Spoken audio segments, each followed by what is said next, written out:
Hey doll, I have got a fun one for you today. No murders. I am saving that for next week's episode. If you're on Instagram, you may have voted, so you'll know what next week's story is going to be if you voted and seen the votes.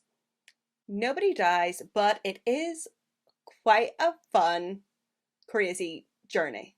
This was recommended to me by a patron, Deborah. Thanks, doll. It's actually perfect timing because when this is released, I will be in America. I will be flying from Dublin to America. It'll come up in the story. By the way, if you want to become a patron, there's now a £1 tier, and you'll have access to all the private episodes that are up there, as well as episodes that are like combined together. Today we are in 1985. I've been listening to that song. Springsteen, Madonna. Today we are in 1985 Darndale. Darndale, which is an area in Dublin. As you can tell from these pictures I eventually find, it was not the greatest place to grow up. Darndale is a rough inner city council estate, consisting of cheap, dingy council flats, filled with unemployed, frustrated people, alcoholism and drug abuse. The young and old were involved in antisocial behaviour, violence and crime. As you've probably guessed, it was a breeding ground for trouble. Trouble that influenced our two boisterous youngsters of today's story. Noel Murray, who was 13, and Keith Byrne, who was 10. I guess one positive of growing up in a rough, tough neighbourhood is that it makes tough children. Children with no fear, and with no fear comes a real sense of autonomy and adventure. Noel and Keith and their friends were little troublemakers. Regularly, they would skip school and hang about Dublin, stealing food and coins from fountains. If Noel and Keith were feeling particularly bored, they would steal money from the fountains or from charity boxes. Tut tut. Then bunk onto a bus or train. Bunk is like to sneak on and use without paying. So the boys would bunk onto a bus or a train and just like go wherever the wind took them. How fun! The adolescent boys had travelled the length and breadth of Ireland, often going on shopping sprees to buy new trainers and tracksuits. They say buying, but I'm sure they were also stealing these clothes. How many pennies can you get out of a wishing fountain to pay for an Adidas tracksuit? The boys would cause trouble in all these different towns around Ireland. Often then they would get caught by the Gardaí and like driven home back to Dublin. Of course, all this was unbeknownst to their mothers. Like, I'm sure they were told to go to school. I mean, it was a different time.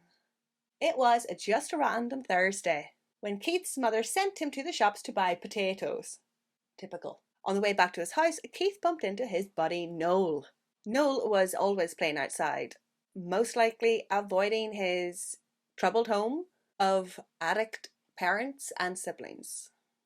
So they bump into each other and the boys have an itch. So they dropped the spuds off at Keith's mom's house and ran out the door. Keith's mom shouted after them, "Don't go far, your dinner's nearly ready." Keith yelled back, "Yep, mom, no bother."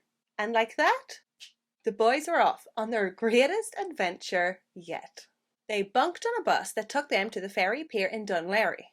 The boys decided not to stop there and bunked onto the ferry, a ferry to Wales. Unfortunately, the Stowaways were found out and not allowed to disembark. The Welsh police sent them back home, informing the Gardaí of the boys on the return ferry. However, twist. The boys just like stayed on the ferry and didn't get off in Dublin and just like went back to Wales. Like, I'm pretty sure they spent the night on the ferry. Like, they slept there, I think. I might be wrong. And then in the morning went to Wales. This time disembarking from the ferry without a hitch. The boys followed the passengers closely and boarded a train. The two boys later jumped off the train and they were in central London. Now, I do have to respect these two wee boys, 10 and 13. Instead of being panicked and scared they're in centre London of a different country. Instead of being panicked and scared that they've went too far and should go home, cool as a cucumber, the two boys found some money and this time bought an actual ticket. They bought the ticket. They didn't bunk. Can't get away with that in London. Bought bus tickets to Heathrow Airport. Like, this is so intense. Like, how are they not scared? They're just like, yeah, going to Heathrow. At Heathrow, the boys stole food from the self-service counters and like restaurants and cafes and stuff like that, and walked around and think, what shall we do?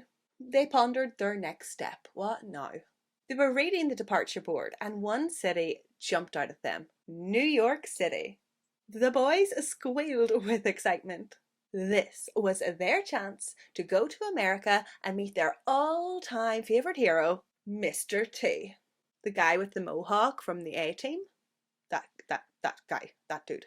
Yes, him. The very confident boys asked around and found out that Air India was flying to JFK. Despite having never been on an aeroplane in their whole entire lives, the boys just followed the boarding passengers again. Confidence is key. Just look like you know what you're doing. When they got up to the ticket agent, they just said to them, oh, our parents are coming behind. Well, that was easy. The duo slipped onto a half-empty 747 jumbo jet. And actually, Air India, only 2 months prior, one of their airplanes had blown up off the southwest of Ireland, killing 329 people on board. Like, you would think they would have stricter security after that. These two boys just walked on in. So anyway, yeah, that's probably why the plane was half full. And because there was lots of empty seats, they didn't take anybody's seat, so nobody bothered the boys. On the flight, the boys attempted to eat very spicy Indian curry. For these two little boys, 80s poor area, 80s Dublin, they were probably used to spuds and cabbage. Indian food would be a lot. It was probably korma. And the Lucky Ducks got to watch the new James Bond movie, A View to a Kill, on board. Hours later, the two Stowaways just walked through customs and out of the terminal. And they exited JFK for New York City, ready to hunt down Mr. T. And we know they can do it. They can make it to Hollywood.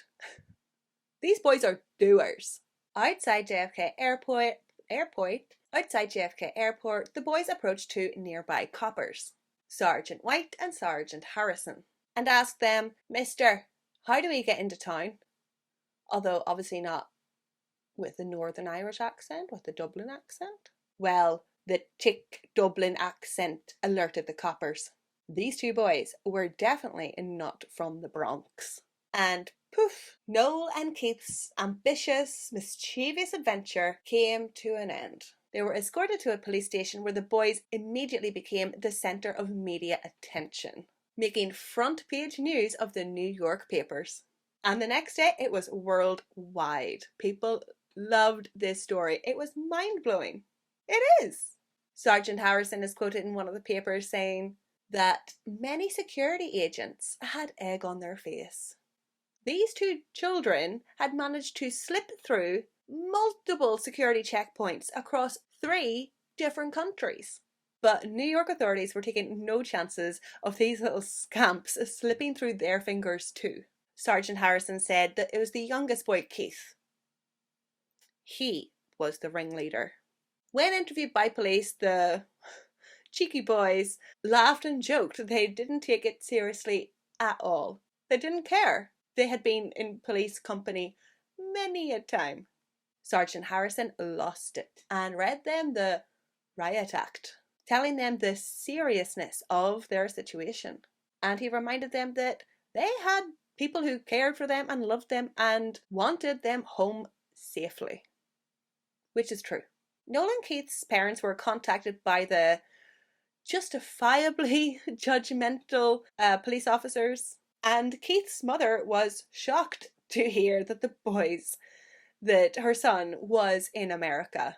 Like, obviously he didn't show up for dinner, but she probably thought he just like went to Noel's house. You don't assume your boy has got a plane. But since the boys had came so far and lasted so long on their wild journey, the wee wanderers were put up in a 5-star New York City hotel, heavily guarded by 5 security officers, of course.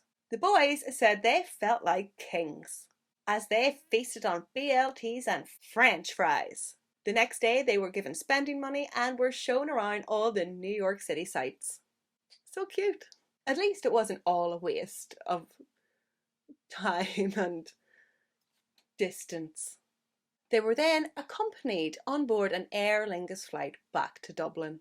The media was waiting and they were, for a short time, stars.